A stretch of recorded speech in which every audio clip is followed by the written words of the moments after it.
Red Dead Redemption 2 is one of the best, if not the best game of all time. It truly deserves its spot right up there with masterpieces like God of War and Elden Ring. Now, I have a confession. I didn't finish it yet. I'm only chapter 3, but I'm already completely fascinated by the word structures and the characters in the game. Firstly, let's talk about the gang. You have Arthur Morgan, this ruthless outlaw who wipes out anyone who stands in his or the gang's way. Then there are characters like Mika, who is completely reckless, shooting first and asking questions later. On the totally opposite, there's Hosea. He is on some Master Wu type shit, always giving wise advice. But the dynamic I love the most is between Dutch and Arthur, the mind and the knuckles of the whole operation.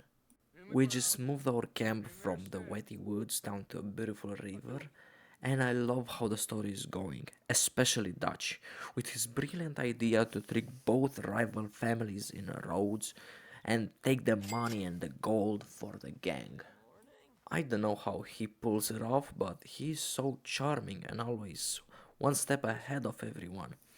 Even the books that he reads reflect so much of his personality. I don't know much about his past yet, but I mean, he's done some unforgivable things, yet he remains so inspiring and charismatic that I can't even describe in words. Actually, he kind of reminds me of Griffith. Well, not from the Eclipse, of course, but just the way he talks, his status, his manners, his mind. He is ruthless, but kind at the same time. They have so much similarities. Well, except for the fact that Dutch isn't gonna pull some crazy Eclipse shit and sacrifice all his members. I mean, he loves the gang so much, it calls it family. He would die for the gang. Also, there's the dream thing. Both of them have a dream. But I feel like Dutch isn't gonna crush bones of his teammates to achieve it. You know, sacrifice it all. He loves them too much.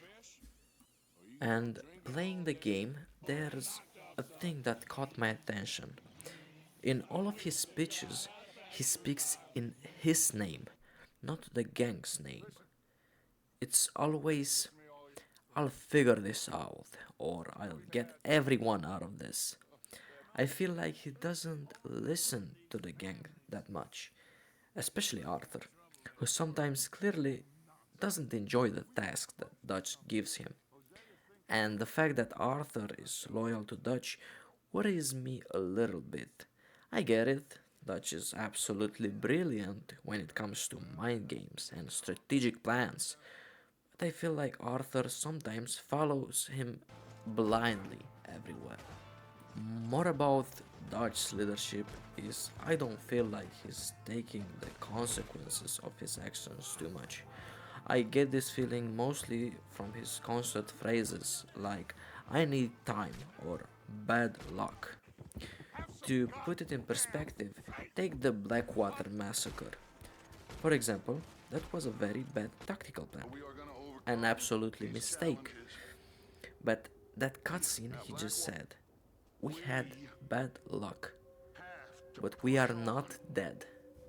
It gives you a little bit of hope and also the feeling that he doesn't blame himself too much. Well, what he can do about it, just like all the good leaders in the world. When they make a mistake, they take it on everybody else. But before I wrap this up, let's be fair and look at what actually makes this duo work so well. Because despite all my doubts, you cannot deny Dutch's strengths. He is a visionary. He took in outcasts, thieves, and orphans and gave them a family when society threw them away. Here is philosophy, he speaks with passion and genuinely makes his people feel like they are fighting for a greater purpose, Yes. not just robbing for survival. He is the architect of their hope. And then you have Arthur Morgan. Now, maybe I am a little bit biased here because my name is also Arthur, so this is literally Arthur's verdict. But jokes aside, Arthur is the perfect anchor for Dutch's wild ideas. His strengths aren't just in his fists or his quick draws, it's just raw pragmatism. While Dutch is busy looking at the clouds and planning Tahiti, Arthur is the one keeping the camps fed, keeping the horses ready, and looking at the reality of the mud they are sleeping in. And if you actually read his journal, the guy actually draws beautiful and observes everything. He is way smarter and more sensitive. He is a softie, and there is nothing wrong with that. So, here is my conclusion for this part of the journey. The Von der Leyen gang is a machine, powered by Dutch's dreams, but kept running by Arthur, sweat and loyalty. Dutch writes the poetry, but Arthur takes the bullets. The problem is, dreams don't actually pay the bills. What are your thoughts?